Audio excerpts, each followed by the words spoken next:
It's time for the Spoony One! Wrestling!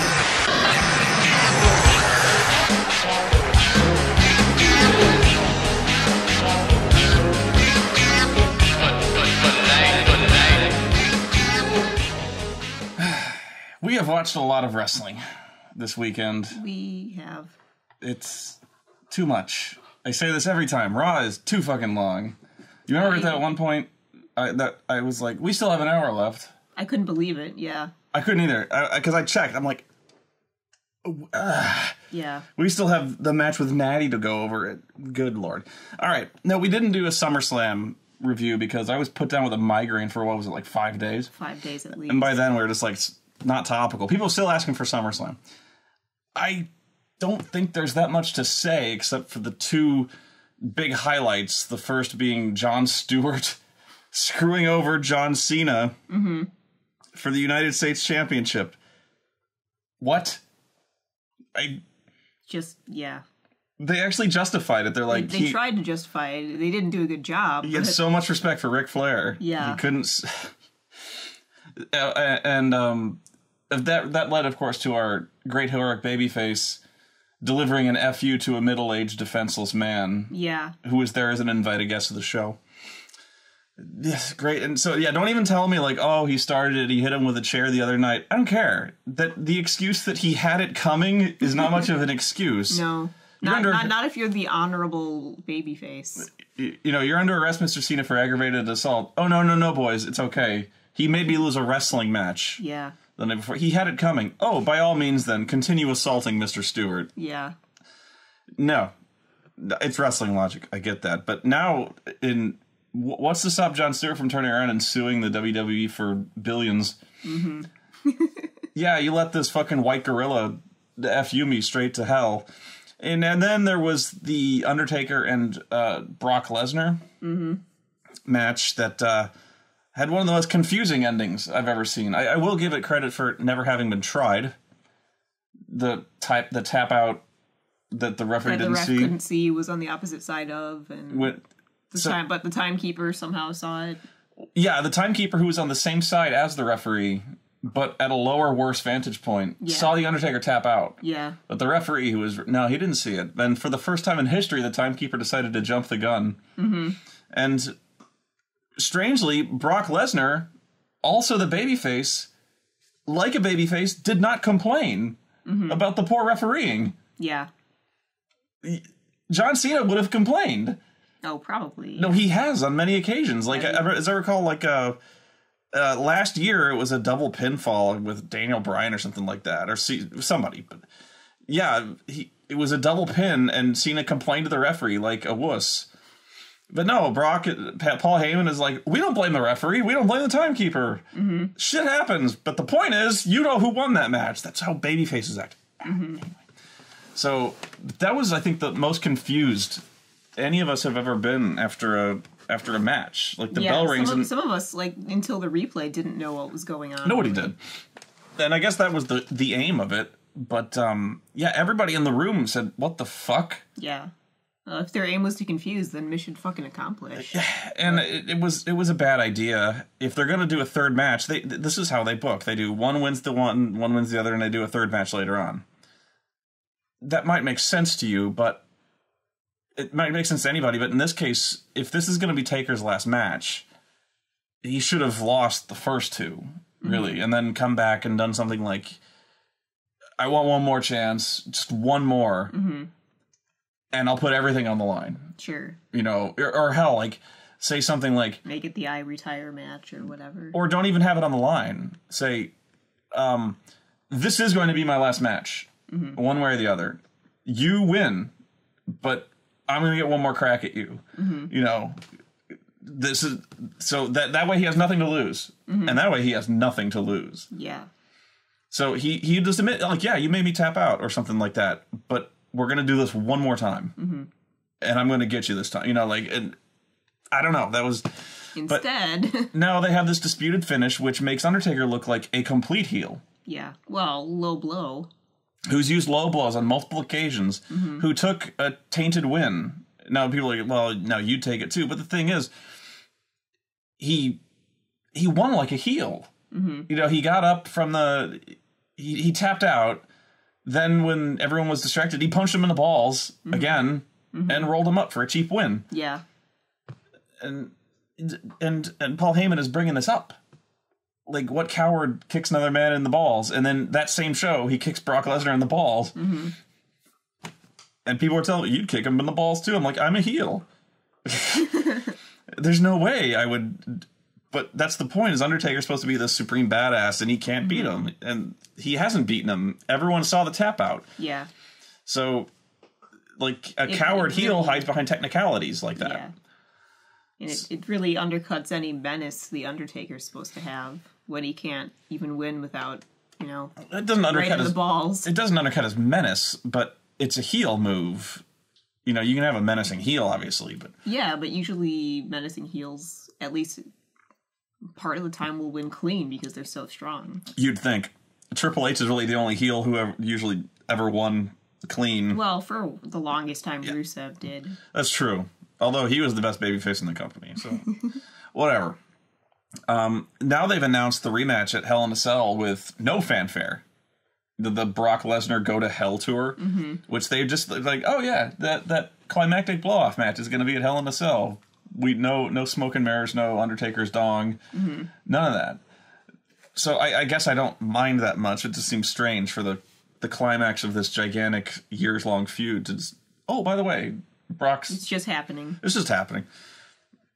And it was also strange that Undertaker never really answered the challenge. You know, Brock comes back the next day and he's like, okay, he'll take the loss, but he wants his rematch tonight, because babyfaces do that. Yeah. And who didn't show up? The Undertaker. I don't know. And he may very well show up as a heel. I can't see how it'll work. It's confusing to the audience. They want to cheer this guy because he's the guy with the big streak. He's acting complete heel. I don't get it. But maybe that's why they're doing it. Maybe they're trying to put Brock Lesnar over as a babyface now, and this is the only way they can think of to do it. I can see your logic, but the thing is, he's going to be over as a babyface no matter what. Just because the Suplex City shit. But anyway, the main reason I didn't want to do SummerSlam after all this time was the Divas thing. The Divas thing made me mad. And I mean that kind of mad where it's not really fun to watch. Not like, oh, you got to get on camera. No, this made me legit mad. Legit mad. Like, angry about how bad they fucked this up and how much it's cost everybody involved. You know, I knew they'd fuck it up. Oh, yeah. And I want to be wrong. But they fucked it up. And they fucked it up worse than I could have thought they would have. And that's saying something. But let's get to Night of Champions. So, this show actually was we have the faint praise. Not horrible. That's it wasn't horrible. That's the best praise I've given a show like that for a while. It was tolerable to watch. That's the best praise we can tell. It was tolerable. It never, not for a while. At no point did it make me want to flip a table in rage. This is true. On the other hand, it didn't make me fall asleep either. Like, yeah, it did. Like some of them. Yeah, it did. A little bit. Well, whatever. Let's do one by one. We'll get to that. The pre-show is Stardust and the Ascension versus Neville and the Lucha Dragons, or as I initially wrote it, Neville and I can't remember who. Neville has now reached the point where he's jobbing to the Ascension. That's pretty much all that I have to say about that. Yeah. Except for today, they do a rematch of this, and because nobody can get over, you win one, you lose one. Yeah. Neville gets his win back. So, although that match today, match was kind of funny. Botch after botch after botch. Sin Cara, man. I thought Sin Cara was going to break his own fucking neck in that match. Oh, I was so scared. That was a botchy match. Yeah. I have never seen such a botchy match from those three guys. Like they pretty rarely make mistakes, and when you Sin Cara blows all the time. Well, when you do what they do, your mistakes are costly, and especially because they're more obvious. You're doing something flashy. It's very obvious when you make a mistake. That's why Sin Cara kind of is where he is. And the funny thing is, there's been 2 Sin Caras. And the first one was notorious for being botchy as hell. Right. And so then they got another guy to be Sin Cara, and it's like he inherited the botch. The botch mask. The botch mask. You know, I haven't seen it that much, but if you say so, then yeah. Right. I'm dead certain. I've never seen a match with this many botches in it. Oh, yeah. There's definitely been worse, but yeah, Sin Cara was all over the place. Somebody was having a bad night. Oh, but did you know that Neville is just so much fun to watch? Oh, don't say it. And the Lucha, Kalisto, he's just so much fun to watch. I counted at least 2 of those. Yeah. That's the kiss of death for baby faces, guaranteed. That means he'll be jobbing on Superstars within 2 months. Superstars is the show, I can't even remember on what network. You can see it on Hulu, but whatever. Yeah, Neville loses. Then the actual show started, which was Kevin Owens versus the Ryback for the Intercontinental Championship. Once again, this is faint praise. This was better than I thought it would be. Yeah. That's my hopes were rock bottom, and they were met. It was an okay match. It was good. What doesn't help this one was that the feud was essentially over the Ryback's love of the self-help book, The Secret. And Kevin Owens just shitting on it. Yeah, and Kevin Owens deriding greatly his love for this inspirational book of his. That was the feud. The feud was Kevin Owens hates your inspirational book. The bad news is that Kevin Owens won the Intercontinental Championship, which I would have run screaming from. Yeah, we were yelling at him to throw it back in the ring. To realize what he had done to his horror. Yeah, and he started walking away, and it was too late. It's now once you've touched it for more than like 15 seconds. I surrender. The Ryback, like a weight had been lifted. I was like, oh. Maybe now I can wrestle again. That guy is so fucking huge. His trademark should be feed me roids. God damn. How much protein do you think that guy eats a day? Like in chicken's worth? Yeah, I'm guessing in like 7 chickens worth. Like legitimately, how much he eats. He must eat a shitload of carbs. Well, I don't know about carbs. Usually with guys like that, it's all chicken breasts. Like just plain chicken breasts. He must demolish KFC. Christ almighty. The Kevin Owens won. He got out of the shell shock by raking the eyes. Yeah. Which the commentators, for some reason, played up as the height of dastardliness. He raked the eyes. Oh my god. Which is, everyone does that. Although they called it raking the eyes, it was more like grabbing his nose and upper lip. Well, he wanted to make it theatrical. To make it clear what was going on. It mostly just looked like it was very uncomfortable in the Ryback's nostrils. Well, it was for the cheap seats, which was good because they weren't putting any of the in-ring action on the Titantron. Yeah, at least from when we could see it, it didn't seem like they were. Like maybe it was it broken or something? No, apparently they haven't been doing that for months. Really? Yeah. Why would you do that? Why would you do that? Like, nobody can see it then. Right. I mean, if you're sitting in the nosebleeds... Only, the first 5 rows can see what's going on. Yeah, if you're sitting in the nosebleeds, there's 2 vague humanoid shapes there. Yeah, and I've been to... Me too. Not a big wrestling show. It was a pretty small show, but we were way, way in the friggin' back, and I could tell that there were shapes, and the one with spangles was the Macho Man, but that was the best I could do. Yeah. That was when I was young, before I got glasses, too, so I couldn't see a damn thing. This isn't an insignificant complaint. I mean, this could cost them ticket sales. I am far less likely to go to a WWE event if I can't see what the fuck is going on. Yeah. Like, are they trying to encourage people to shell out for the closer seats? That could be, but there's only way more cheap seats. Yeah, there's only so many close seats that can be sold. Come here. She doesn't want to come here. Oreo's down here. Yeah, instead they just put the big Night of Champions logo on the Titantron. Like, that's helpful.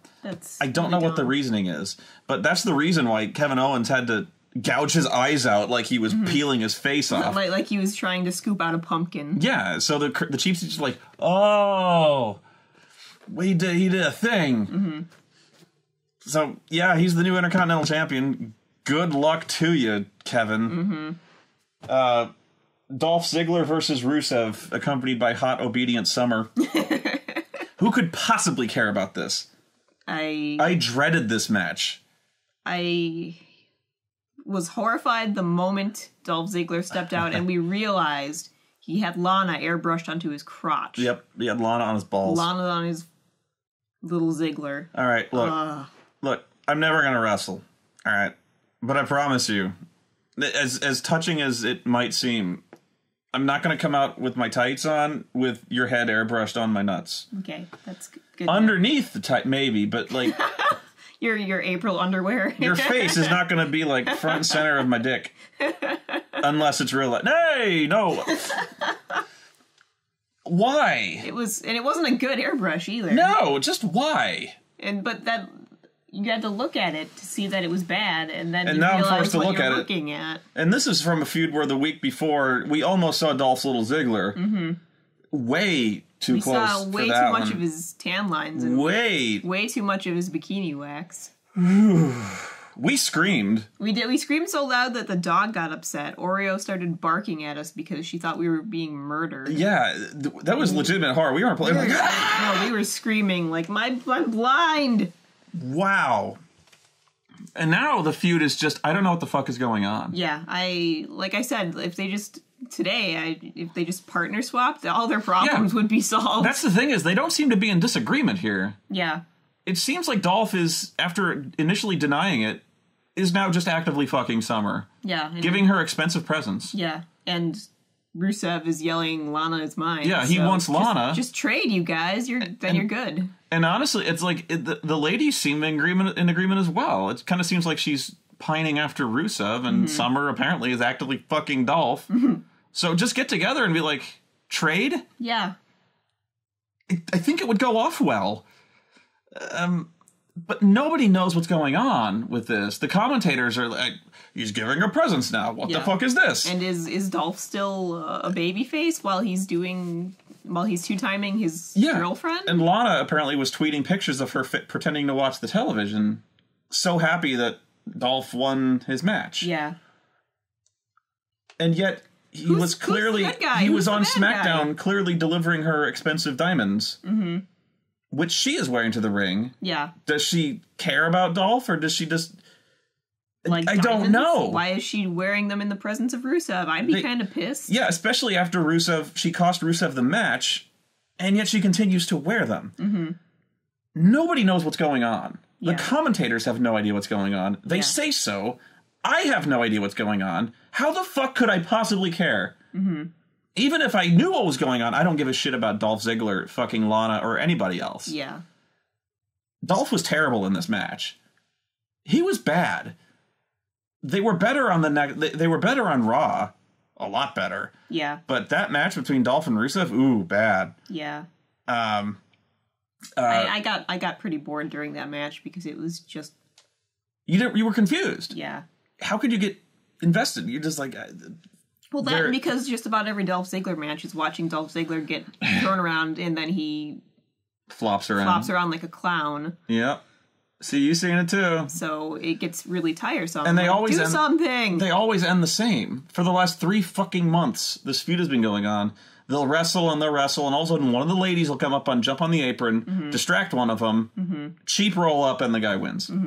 Every week for 3 months. Yeah. This has been happening. They wrestle, one of the girls jumps up, distraction, pinfall. Or one of the girls jumps up, other girl jumps up, and they catfight. I'm so sick of it. And guess what? In this match, they wrestled for a bit. One of the girls jumps up on the apron and causes the finish. In this case, hot obedient Summer jumps up on the apron, is somehow projected into the ring by the force of them wrestling. The referee throws her out. Yeah. Very angrily. Like it's her fault that she fuck out of here. Yeah. So she starts pitching a fit. Throws her shoe at the referee. The referee, ducks. with cat-like reflexes, like Neo.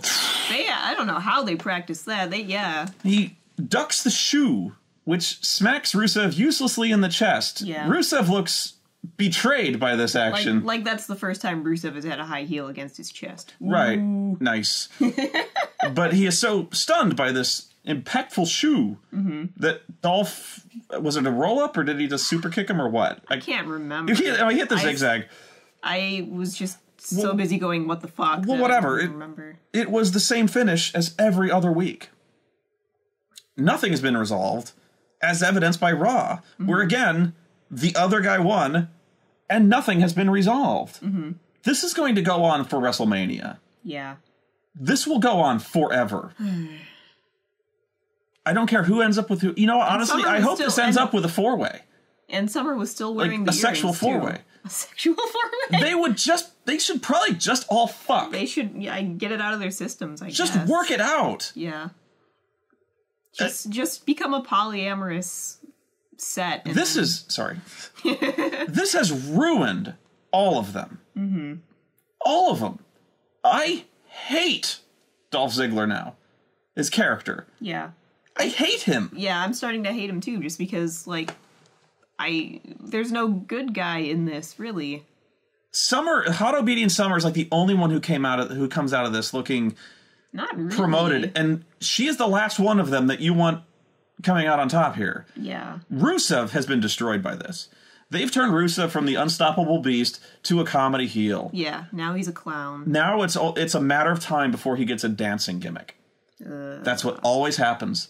Is they give him they're going to give him a dancing Bulgarian gimmick where he does like the Zangief dance. I don't know, but he's going to start dancing soon. It's getting to really rock bottom levels of undignified. So you're probably right. Dolph looks like a 2-timing moron who's impossible to like, and he's the babyface. Mm-hmm. Lana looks like an idiot, literally. Yeah. She dresses like an idiot now in what the announcers, I believe, called Ziggler wear or something like that, which consists entirely, of top to bottom, of acid denim. Acid blasted denim.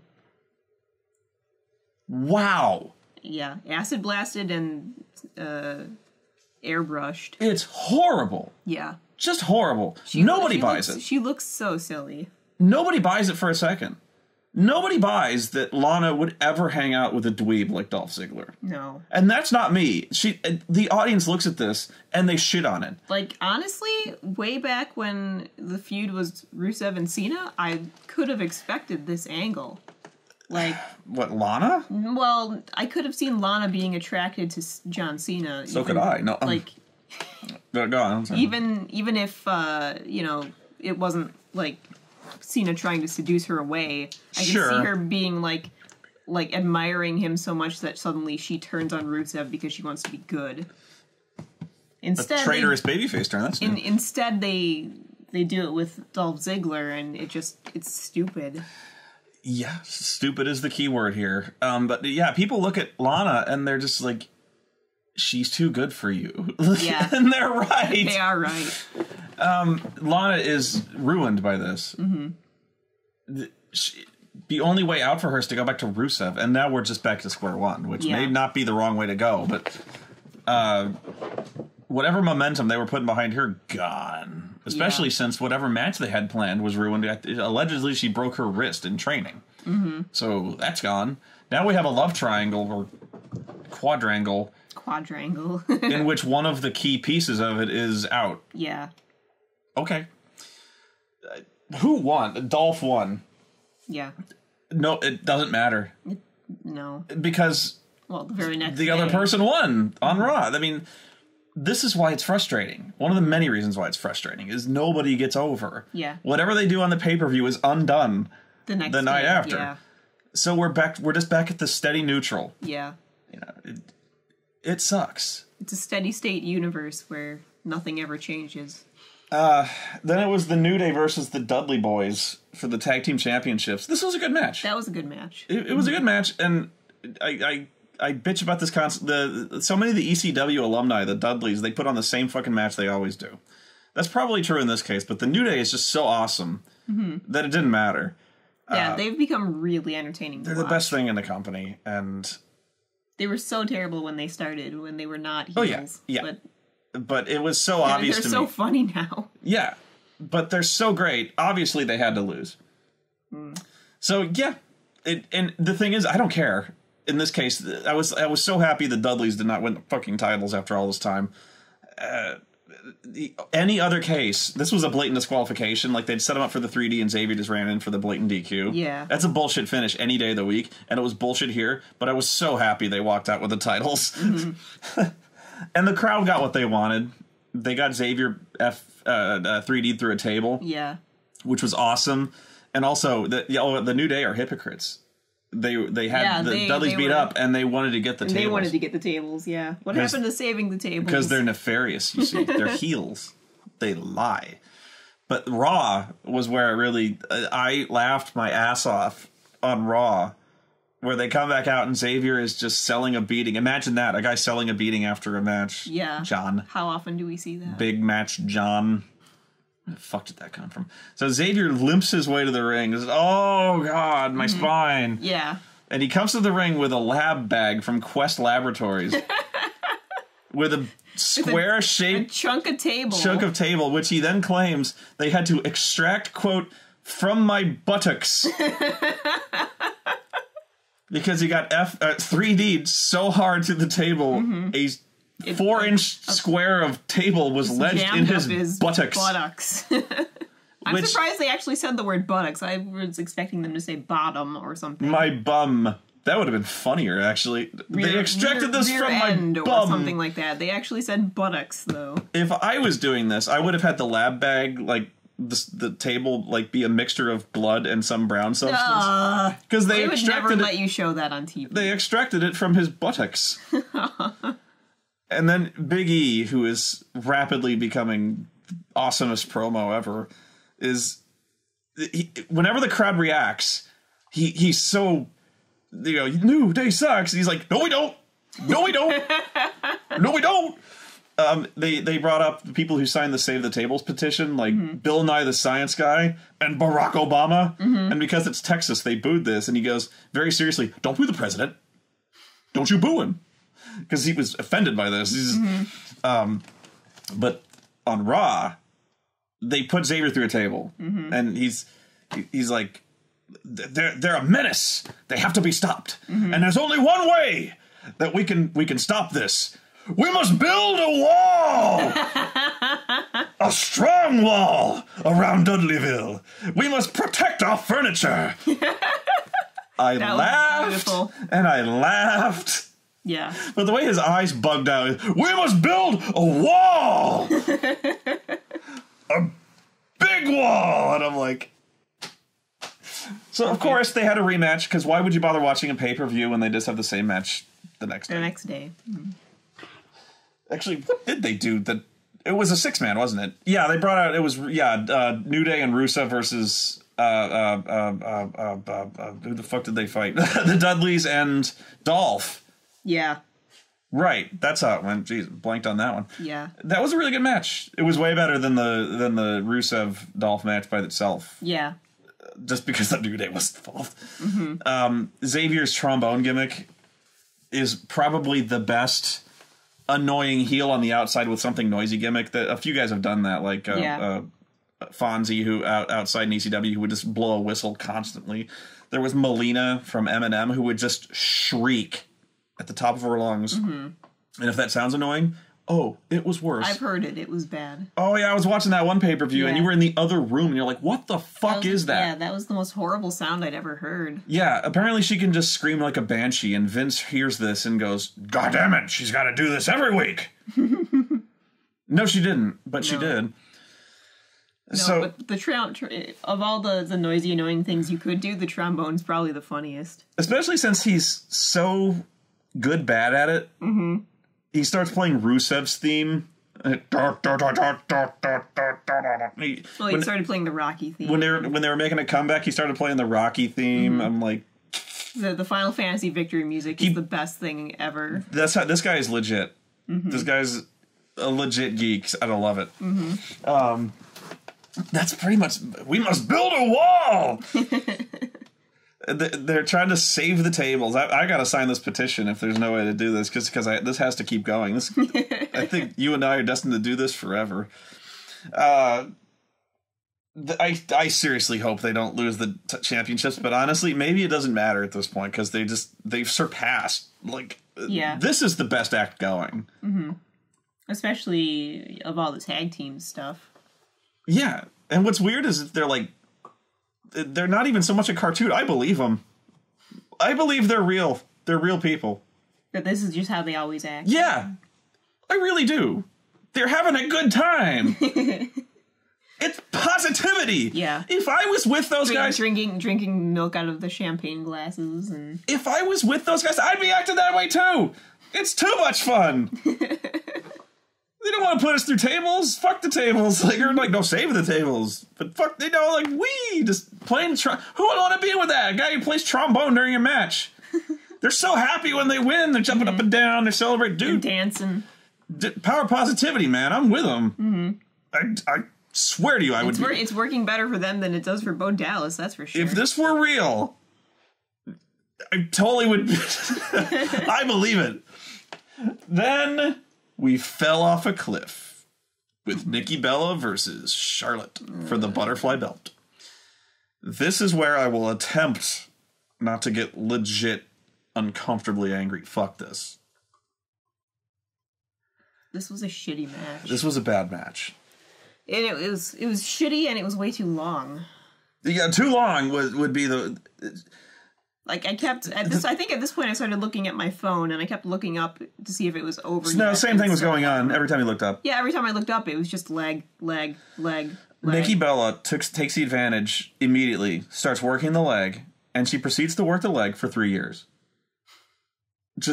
And wasn't she working the wrong one at one She point? worked the wrong leg at several points in the match. Just did. Yeah. She worked the right leg at one point, as in the rightmost leg, not the correct leg. I'm almost certainly wrong by this, but I don't remember Charlotte getting a single offensive move in this match until the very end. A few forearms, and that was it. But this wasn't a match. This was just watching somebody kick somebody else in the leg. Yeah, if there was ever a time when Charlotte was on the advantage here, I fell asleep. This was so bad, and it didn't help that there were two things going on here. One was Brie constantly saying, and this is every week, "Come on, Nikki! Come on, Nikki!" Jesus Christ. And then there was Charlotte, whose selling is terrible. She's really overselling. I don't even know if it's overselling so much as she kept going, "My knee! My knee! I know it's your knee! If you kicked me in the knee, I'm not going to go, my knee! My knee!" I'd be like, "Oh, fuck! Fuck! Ah! My knee!" Like, yeah. What is that? It was like a bad stage play. Yeah. Where you're like, oh, woe is me. Oh, my knee. Yeah. And she spent the whole match looking like she was crying and looking pathetic. My knee! Like, yeah, that's the way I want to see the person who I want to be champion, is completely crying and crushed. Completely dominated. Like, Charlotte is an Amazon of a woman. Supposed to be. And yet... genetically superior. Here she is getting kicked from pillar to post. Bell to bell. Dominated. Dominated. By Nikki fucking Bella. Yeah. Looking like a chump. I couldn't believe it. And no more so than I don't understand the booking anymore. The whole story going into this was Nikki breaking the title reign of, I can't even remember who it was. We can't say her name anymore. We're not allowed to say. No, we're not allowed to say. But once she broke it, we no longer are allowed to say it. Who it was. Bizarre. But that was the whole story of the match, is will Charlotte on Raw manage to stop her from breaking the streak? The answer, of course, was no. The answer was no, because they pulled another Dusty finish where she won, but she pinned the wrong person. Yeah, they did twin magic, despite the fact that they don't look like twins anymore. But let's ignore that for a second. We shouldn't. But let's ignore that for a second and just bring up the fact this is the second Dusty finish of the exact same variety that's going on during Nikki Bella's title reign on a pay-per-view. The second one! How do you do that? Apparently you do it... recycle your scripts. They did a second Dusty finish, the exact same one. This is the third Dusty finish of the year. Wow. Just wow. And then, of course, now that it's meaningless, essentially, from a storyline standpoint, that Charlotte should win the title, story's over. Of course she wins it. Yeah. If she was going to win it, have her win when it was important. But no, we have to break the record first. Yeah. We have to get that out of the way. We have to make sure that that person doesn't get to keep the record. We no longer have to mention her now. Now it's Nikki Bella. Mm-hmm. And what killed me was through the entire Night of Champions when they're talking about the famous Divas champions. I hate air quoting, but Divas champions. Fabulous Moolah, Wendy Richter, Trish Stratus, Lita, and who did she beat to win that title? Nikki, I don't remember. Oh, I don't know. One of the previous longest reigning Divas champion who probably should be worthy of mention. Can't remember. Yeah. I think you mentioned they showed some brief footage of her winning the title, but I don't recall this. Brief. Like flash of her doing the rack attack in honor, and that was it. But the one and only move. I think they only showed that because you couldn't really see her face. From behind. Her hair was in the way. But the one and only move I remember Charlotte hitting was she was going for some top rope splash. She gets speared out of midair, and then gets put in the figure 8. Nikki Bella sucks so much, she can't even tap out properly. Neither one of them can. This is how she taps out. That's how she taps out. Nobody taps out like that. Mm-hmm. Why do you tap out with both hands? Because it just hurts so much. It hurts that bad. You have no idea what tapping out means. And the thing is, Oh, careful, puppy. Bree. We're losing puppy. Bree. Come on. Daniel Bryan. Oh, my God. That's not how tapping out works. Mm-hmm. You suck. They suck at everything. Mm-hmm. Except tits. Yeah. Well, they might suck at tits. You don't know their personal lives. Whatever. Charlotte wins. And I'm so... the only good thing about this was on Raw when Paige finally turned heel. And then cut basically a pipe bomb promo made famous by, I can't even remember who it was. Essentially saying everything I wanted to say about the Divas division, throwing the entire Revolution under the bus, which, by the way, turns her heel, but it also turns her heel against the heels. Once again, we are left with nothing but psychos and bitches. Yeah, which is why I really didn't like that. Again, it's just the writing of the women's feuds is just bitches be crazy. Yeah, and they turn on each other at the drop of a hat because they're all catty and jealous. And I mean, I guess you can say the same for the guys. They turn on each other for no reason. They have more depth than this. They have stronger friendships that break harder when they fall apart. You remember? You don't have any. Sorry. If you don't have strong friendships, then when they turn on each other, it doesn't fucking matter. Mm-hmm. Like, it doesn't, there's no impact. Okay, but you remember when Roman Reigns, that hothead Roman Reigns, he picks a fight with the Wyatts, starts getting beat up, and then Dean Ambrose comes out. Mm-hmm. And I start whinging on, but you're like, a babyface has friends. Yeah. I had to point out. Who come out to help him? It's been years since we've seen this. I don't recall the last time I ever saw that. I can't remember the last time we saw a good guy who had friends. Who had backup. Who came out to help them when they were getting their asses kicked. I'm like, holy shit, you blew my mind. That happens so rarely when a babyface has a friend who can help him. And now among the women, they've just kind of destroyed that. Like, how long is it before they break up Charlotte and Becky Lynch too? They've already started like planting the seeds there. Nikki's going like, how long can you really trust your friends? You have a target on your back. I'm almost certain within a matter of weeks they're going to have Becky lustfully looking at the title. Mm-hmm. Or they'll just put them in a match against each other. Or Charlotte even starts getting paranoid for no reason. Yeah. Jesus, like we need another heel. So again, we've got all the women are just evil. And there's nobody to root for. Well, Charlotte and Becky are not at the moment. No, but they're probably crazy. It's only a matter of time before they get ruined as well. See, this is the resignation. You're getting to my point. I don't want you to go there. I know, it's sad. But that's what the Divas Revolution has done. You have such high hopes for it. Mm-hmm. And maybe even tried to fool yourself for a while. Like, oh, they're getting their chance. They're getting their chance. No, fuck it. Yeah. Yeah. And I just thought, like, Didn't they have T-shirts for Team PCB? I don't think so. I thought they had, and that just to sell T-shirts, they'd keep them together all like 5 minutes longer. I certainly hope they didn't have T-shirts. Who would wear that? I don't know. It's better than what was the first very bad idea Submission sorority? Submission sorority. I wish I had a shirt like that now. Brad probably has a shirt like that. It's better than Becky Lynch's last kicker. Yeah. I hate that so much. I swear to God, this isn't me being an asshole. I really hope it doesn't come in men's size. Every time... Wow, that's weird. This isn't me being an asshole. I guess my mind just goes here. Every single time I see that shirt, I see ass liquor. And I curse myself. I'm like,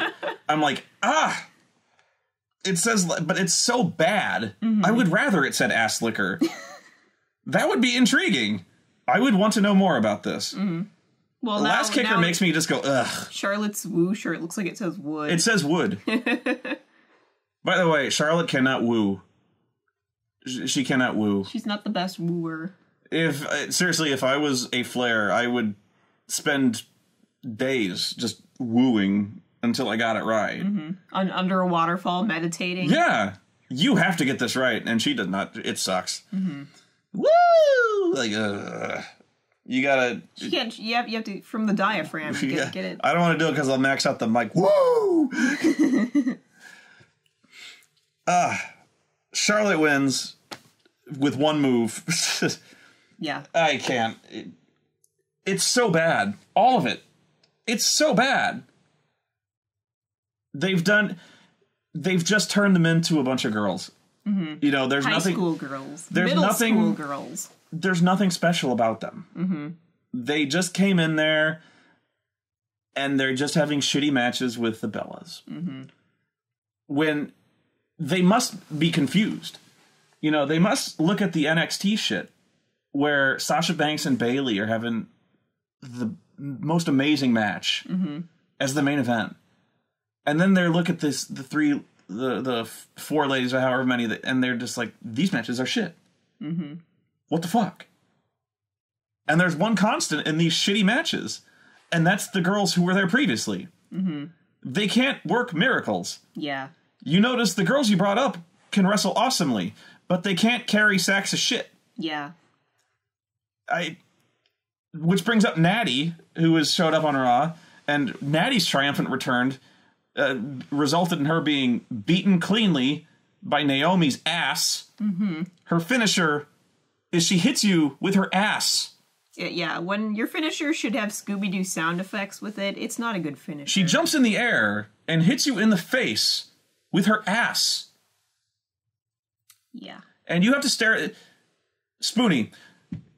Rusev, actually, bad example. Dolph is going to jump up in the air and hit you in the face with his ass.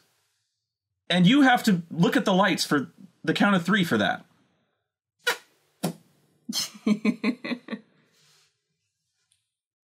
Natty had to lay on her back and get covered because Naomi hit her in the face with her ass. Yep. That's a finish. Because she has an ass, you know. To be fair, if anyone was going to have an ass-based finisher, it would be her. But you still have a ass-to-mouth-based finisher. They should call it the human centipede. You never go ass-to-mouth. Certainly not here. This blows my mind. Not only we have Natty's triumphant return ending with an ass to the face. Yeah. Welcome back, Natty. Welcome to the Divas division. You can check out anytime you like, but you can never leave. Jesus. And now Paige is some kind of meta heel. She's outside the realm of heelishness. She's the enemy of everyone. Yeah. Again, she has no friends because she betrays everyone. That was the gimmick that got her in this mess, was that she had no friends. So she brings in friends and immediately turns on them. Yeah. Yeah, her being a good guy and having friends lasted all of 5 minutes. I'm trying not to dwell on this, but it's really iconic of everything that's going on. It's why I dread anyone coming up from NXT. I even started saying, like, when it came to the mystery partner, the next match, Roman Reigns, Dean Ambrose, and a mystery partner against the Wyatts, there was so much speculation as to who the mystery partner would be. It ranged from The Rock to Some people thought Daniel Bryan. Daniel Bryan to Finn Balor. Oh, that would have been kind of awesome. Yeah, and I'm like, I remember saying something like, I wish Finn Balor were here, and then I realized what I was saying, and I was like, no, I don't. No, because they'd fuck it up. Yeah, they'd fuck it up. Because look at where most of these guys are now. Kevin Owens is the Intercontinental Champion. You'd think that would be a good thing. It's not been a good thing for a long time. Cesaro getting punched in the face by Big Show on Raw. After 4 attempts, Cesaro finally hits this heroic, triumphant suplex on the Big Show, who immediately stands up and punches him in the face. In the end, yeah. Good one. I don't get that at all, but yeah, this huge heroic move to showcase Cesaro's tremendous strength, which Show no sells and punches him in the face. Okay. Thanks. That's lovely. So, yeah. Natty, who has been bounced around from the 2. They bring Natty back up, pinned, ass to mouth. Yeah.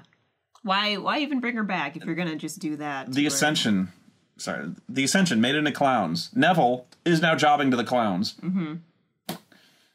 I can't. Yeah, so like you want to see the people from NXT get promoted. You want to see them get more famous. You want to see them get paid more. But you don't want to see them ruined, which is what'll happen the second they get promoted to Raw and anything else. So the mystery partner ended up being Chris Jericho, which the live crowd apparently loved. I was underwhelmed. Yeah, I was just confused by it. It seemed like such an odd choice. And it's not because I don't like Chris Jericho. Chris Jericho is still great. But the thing is it leading to anything? And it doesn't seem to be. No. Yeah, because they've just replaced him with Randy Orton now. Yeah. He was just there for, like, walked in, did his job, left. Turned heel. Went home. Well, turned heel, went home. For no reason. Yeah. Went home. I can only imagine he'll be back. But that would make sense. So naturally, he won't. This was a good match. And the ending was actually pretty clever, too. Where they have Braun Strowman, who looks like Eugene if he was on Venom. I finally worked out who he looked like. He looks like his face has been shrunk in Photoshop by like 20% in his head. He looks like a Twitter meme where he's like, he's so jolly and he's got such a lovely face. Dude is thick as a brick shithouse though. He's very large. I liked that someone pointed out that he was one of the Rosebuds. Yeah. He was one of Adam Rose's Rosebuds. I really wish the live crowd would jump on. No, I don't. But that start taunting him with Adam Rose's theme. Yeah. I think not a lot of people have realized that yet. I hope they don't. They're actually doing the right thing with Braun Strowman. And I've heard he's really lame in the ring, but they used him right here. He does what he does. Yeah. He does suck. He's being what they need him to do, which is a mountain of man to stand there and knock people over. Yeah, and people just bounce off him like pebbles on a wall. Yeah, which is fine. I don't mind that. His standing head and arm choke finisher is both lame and he puts it on poorly. At least teach him to put it on right. It sucks. It just looks like people have been calling it a bear hug, and it's a standing head and arm choke, which is a mixed martial arts choke. But you wouldn't know that because he puts it on like shit. So what happens is Roman Reigns is doing his chain of Superman punches, which, by the way, he has to cock his fist every time, or it doesn't hurt as much. He's like, he's got to rev it up. Yeah, and then he goes to the next quarter. I'm like, just do it. Yeah, don't fuck it up.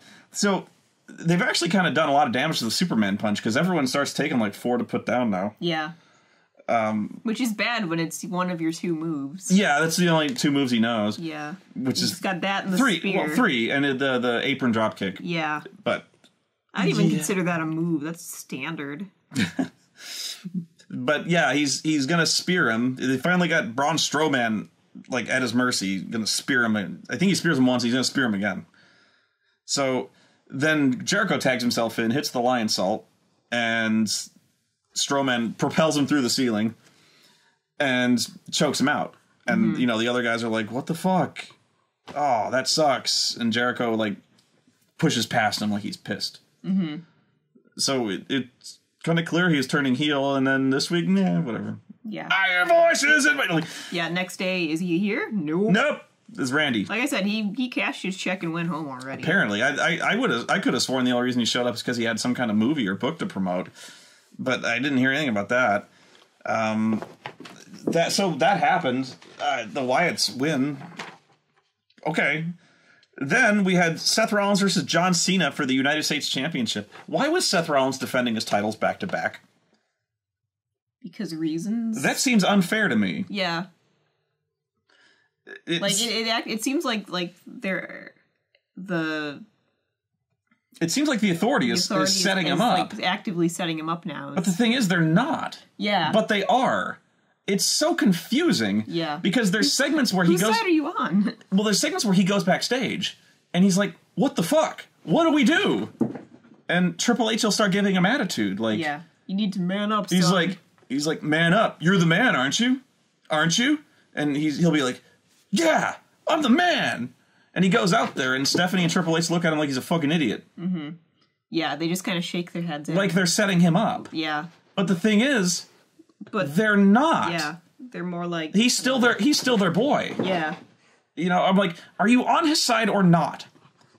Because apparently you don't like John Cena, and you don't like Sting. Yeah.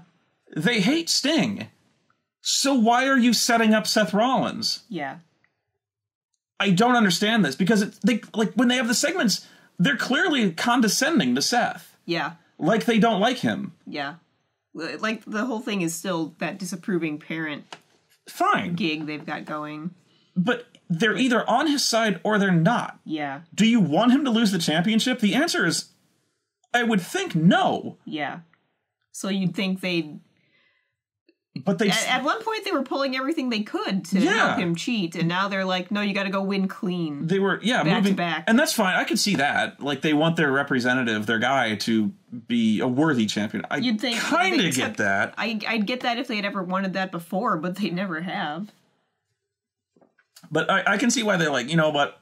We propped you up forever. We provided you like 4 guys to give you that championship. Now you have to make it worth it. Mm-hmm. I could see that, kind of. But no, that makes too much sense. But they're setting him up. Mm-hmm. Triple H clearly isn't... Okay. So why, if Stephanie first makes him defend both titles, which if they're heels, they would probably find some excuse not to do that. But okay, it's Night of Champions, every title has to be defended, fine. Why then do they not put one match at the beginning and one match at the end? Yeah, at least give him time to get his win back. I've seen so many circumstances where that happens, where somebody has to work 2 matches in one show, and they space them out. Mm-hmm. But this idea where he has to defend them back-to-back played directly into the story, where Seth loses against Cena clean. Good match. Very good match. Best match of the show so far. They always have a good match. Mm-hmm. Seth is a good wrestler. Yeah. Oh, shit, yeah. In fact, I was not impressed with Seth leading up to this. I mean, he always is such a chicken shit that he's always running away. Yeah. I never actually see him wrestle a match. Never actually get to see him wrestle a good match. And he's excellent. He's always running away, but when he does wrestle, he's good. Yeah, it's awesome. And so they always have a good match. But then, Cena just wins. He starts doing his moves. He does that leg drop off the top rope, and he lifts him up. FUs him. Mm-hmm. 1, 2, 3. I'm like, yeah, no shenanigans, nothing. Just blink, blink, blink. I wasn't expecting shenanigans, but he got beat just like that. Mm-hmm. I mean, it was 1 FU, and he lost. Mm-hmm. I'm almost fucking skippy that, like, Dolph Ziggler, when he challenged for the U.S. title, why do I keep bringing up Dolph Ziggler? Every one of them. Kicked out of the FU. That was kind of the running joke, because it's no longer a finisher, right? Mm-hmm. Nope, Seth lays down for this. Yeah. And now, okay, let me be clear here. I don't mind that they're trying to rehab the finisher, so to speak, but this was kind of out of nowhere. He just FU, 1, 2, 3. Yeah. Okay. Yeah, I was surprised. And he got the win again on Raw. Yeah. They had the rematch, and Cena no-sells a frog splash, picks him up, FU, 1, 2, 3. You go, yeah. Huh. Yeah, that was the only reaction you could have to it was, huh. I could have sworn Kevin Owens kicked out of like 3 of the fuckers. Yeah. And now suddenly one is enough to put somebody down? You know, I'm fine. I'm fine with protecting the finisher. In fact, I kind of wish they hadn't done that. When everyone starts kicking out of the FU, it's not even a finisher anymore. And it had kind of been relegated to that status. Yeah. Thank God he didn't try the springboard stunner. Yeah. Or did he? No, he didn't. Not that I remember, anyway. Or, I'm sorry, the actual name of the move is springboard stunner. I don't think he got all of that. That's what they say every every time. fucking springboard stunner! I don't think he got all that. So that's the name of the move. That's why he didn't do it. Hopefully that's why he didn't do it. Fuck it up, like he always does. Dude, if you're gonna do a move like that, don't fuck it up. Like, if you're gonna fuck it up, don't do it. He always fucks it up. Like, this time for sure. The Code Red was... Practice it or something, dude. The Code Red was terrifying. It always is. But that's like the smallest guy he's ever done the Code Red with. That flippy shit that he almost broke his goddamn full neck on. Yeah. When Kevin Owens sat on him. But yeah, Cena wins. He's the champion again. And now he's back to squashing mid-carders, I guess. And then Seth decides that, wow, that sucked. I'm done. I got FU'd and I hurt a lot. So he starts to leave. He grabs his world championship belt. And he's like, fuck this. Fuck this. I don't want to wrestle Sting now. Yeah. And I'm like, okay, that makes sense. He's a heel, fine. And then Cena gets in his face. He's like, oh, no. You got one more match. Yeah. You got to get back in there, He was yelling something like, you're not hurt, your pride's hurt. Well, no, he goes, I know you're hurt, but you know what? Like, your pride's going to hurt in a minute. So, and Seth is like, get the fuck out of my way. You won. What do you want? And so he keeps trying to leave. Cena gets in his way. And eventually, he picks Seth Rollins up and FUs him on the floor. And then didn't he toss him back in the ring? Then he tosses his broken carcass in the ring and leaves him to die. And he's dead. Yeah. He's laying in there going, as anyone would be. Sorry. So our babyface, who won the match, then takes his defeated opponent and delivers his finisher on the outside mats. And then throws him in there to die. Yeah. To get killed by Sting. Great babyface. And of course, the commentators start defending, because Bradshaw is going on and on about, this isn't fair. How do they allow this? He got, he's shit kicked out outside. He's defending his belts back to back. I'm like, yeah. I hate when I agree with Bradshaw. Yeah, it's always scary when you start agreeing with Bradshaw. I never want to do that. And then the babyface commentators start justifying this. Oh, he had it coming. Seth Rollins had this coming. Clearly, he deserved being FU'd on the outside mats. All right. No, it's not all right. Fuck him. But he's dead in the middle of the ring, and they're trying to scrape him up and prop him in the corner while Sting comes out. Dressed like a pirate. Sting is in no hurry, apparently, to defeat his crippled opponent. I would hurry. I would. But yeah, he always comes to the ring in a bedazzled admiral's coat, looking like a gay bedazzled Captain Crunch. Captain Crunch. Then they have the match. By the way, great heel story, by the way. Having him heroically defend both titles, getting beaten up like a coward after the match, and then heroically having to overcome the odds, and one of the greatest wrestling legends of all time, to win. That bastard. Yeah. Ooh, I can't see how anyone could sympathize with that. It's like they're booking everybody backwards or something. Yeah, now you're getting it. I'm sitting there going like, how would anyone not cheer Seth Rollins here? He's being forced to compete, and like a coward, John Cena kicked his ass, and now they're setting him up to lose against the other babyface. There's psychology here, and they're failing at it. So they have a good match. Seth Rollins always wrestles really well, apparently. So who thought? Who'd have thought? Old man Sting. Yeah, he's old. He did his best. He wrestled a really good match. The old fucker is insane. He did that. He did a lot of that dive moves. From the top of the post to the floor. I'm like, you out of your fucking. We screamed. Yeah, I was like, thank God Seth caught him. It's like watching my dad try to do something like that. You're just concerned for He's probably older than your dad. He is older than my dad. By a couple of years. He's older than The Undertaker. He's 56. Yeah, I think he's like a year older than my dad. And he's doing this crazy shit. And he goes through the Spanish announce table. That wasn't going to make it. Spanish announcer table never makes it. They don't even clear it off. Yeah, I'm pretty sure somebody hit hit their head on the monitor. Yeah, I mean, Cole's saying that... I'm surprised there wasn't blood. Cole was saying, like, he smacked his head against the monitor. I don't know if that's true, but I believe it. That sucks. I remember Orton doing that one time. I think he, like, either, like, slashed his back open doing that, or he hit his head legitimately. That sucks. Yeah. So, yeah, he goes to the table. That was crazy enough. And it didn't even look like that scary a bump, but, yeah. When you're that age, all the bumps are scary. Well, I mean, for anybody, that was anybody could have cracked their head on a fucking monitor doing that. I know, but that looked bad. Still, certainly was unexpected. So they have a really good match, and then he hits a turnbuckle powerbomb. Seth, by the way, showing off some strength here. He fucking deadlifted Cena out to a powerbomb, and I think he did the same thing to Sting. They are not small men. No. Seth doesn't look like he should be able to do that. He's kind of wiry, you know? Well, he hurt these guys up. Yeah. And so he does a running turnbuckle powerbomb. Sting is done. It's clear that he's hurt. And they try to do a spot where he kind of whips him off the ropes, and then he doesn't even make it. Yeah. He takes his, just like, falls down. Ref is like, oh, shit. Calls in the doctor. They start looking at him. Seth's playing for time. He's hurt. And so I thought they were going to call the match. I mean, I think they don't do that unless it's real. Okay? Because, I mean, unless they're doing some kind of blood thing, they're going to call it. No, he collapsed. And everyone was like, ooh, bad times. So they check on him and they let him do. It was clear they went right to the finish on that match. Yeah. So he puts him in the Scorpion Deathlock. He gets out. He puts him back in, and he just rolls him up for the 3 count. So Seth wins clean. I don't know if that was always the intention, but he did now. Nobody really knows how bad Sting is hurt, at least not at the time of this recording. The first thing I heard was he just got the wind knocked out of him.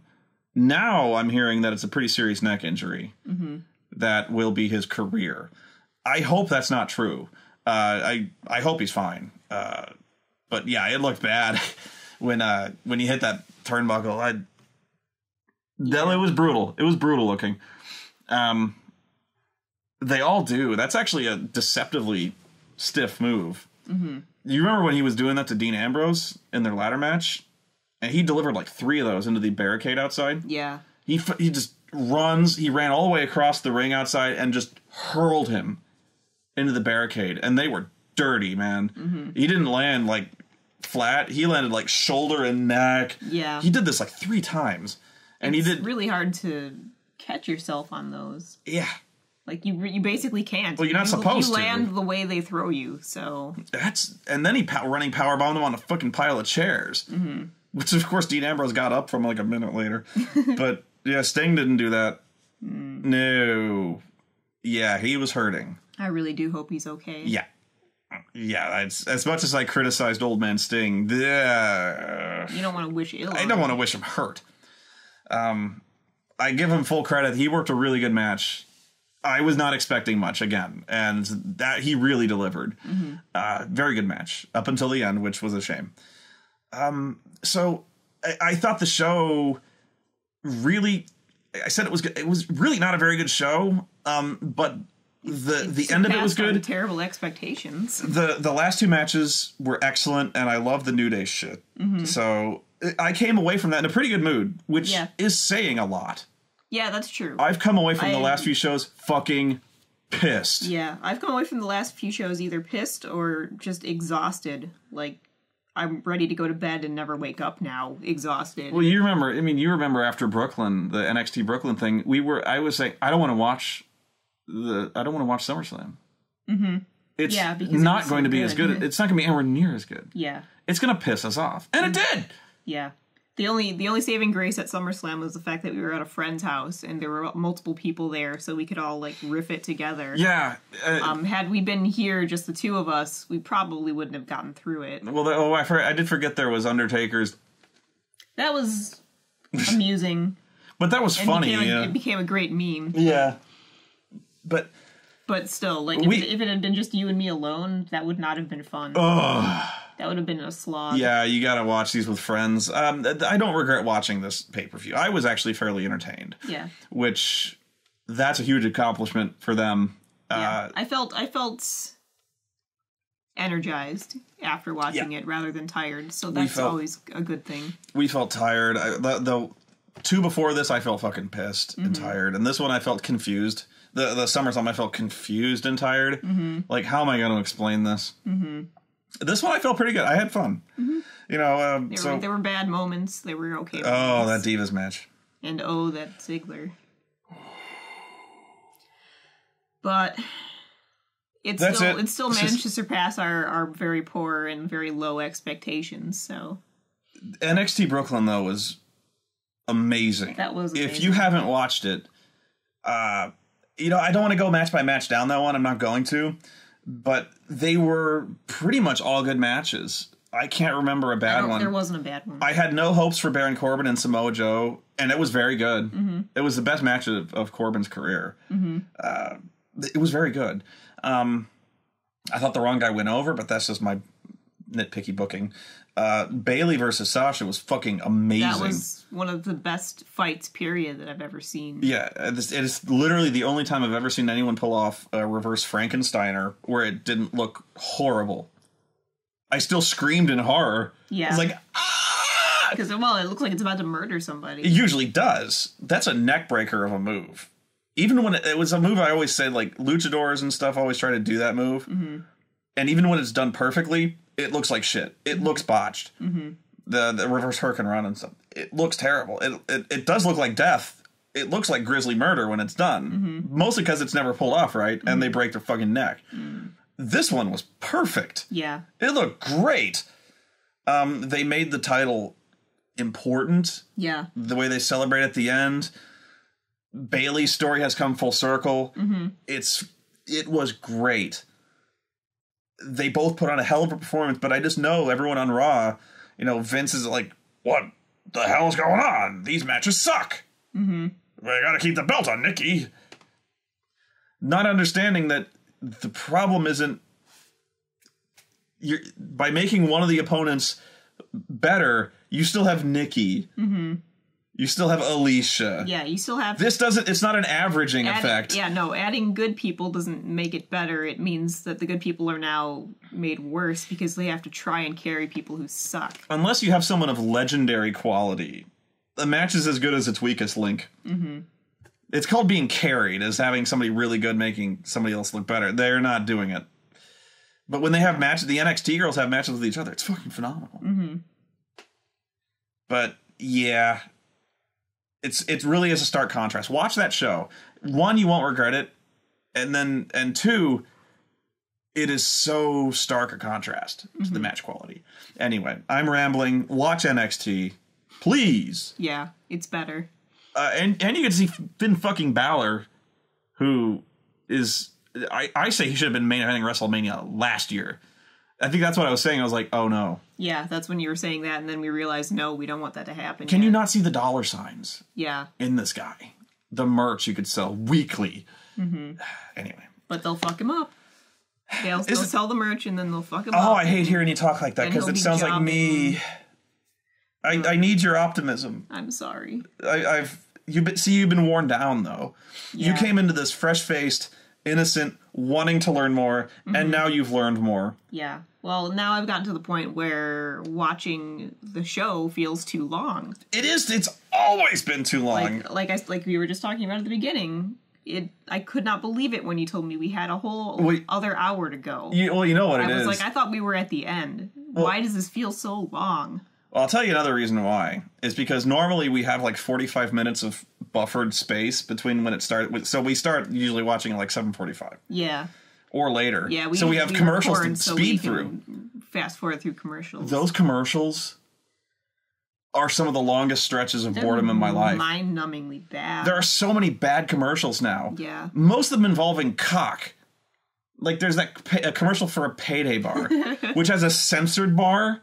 Yeah. Over what I can only assume... Over the candy bar penis. Over the candy bar's penis. It's a candy bar. The whole thing is a penis. It's a candy bar made of nuts. They're going after the nuts pun. Mm-hmm. But I'm like, now you're just implying they have a penis.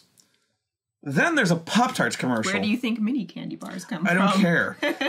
There's a Pop-Tarts commercial wherein there is a Pop-Tart with a diaper on. Also implying that Pop-Tarts also have genitals and they project filth from somewhere. No, they just poop s'mores. Then there's those two annoying Sonic motherfuckers. Yeah. Good lord. How do those ever test well? This has become commercial review time now. I don't care. This is worth talking about. These commercials suck. Yeah, they're very hard to get through without those forward ability. Every single one of the promos for those USA original shows, they're fucking horrible. Yeah. Especially the comedy ones. None of them are funny. The comedies just go on, and they ensure that I will never watch these shows. They're so bad. And keep in mind, the stuff they show you in the commercials is the best stuff. Yeah. Oh. Wow. No. Yeah. I feel bad when it's obviously a comedy, but I don't even snicker. Yeah. It's because it's so not funny. I can't even imagine that this is were you never told what a joke is? Have you never researched it or anything? This is dire shit. You're not writing jokes. You're writing people saying things and then expecting it to be funny somehow. It's a dire state of commercials. Next time I am queuing up a fucking hour to speed through those commercials. Yeah. I can't take it. I can't. Yeah. That made it definitely feel a lot longer too. So but even without the commercials, the show still feels so long. My god, it's too long. God damn it. Okay, done. I've said that twice now. We are officially done. Say goodnight, April. Good night.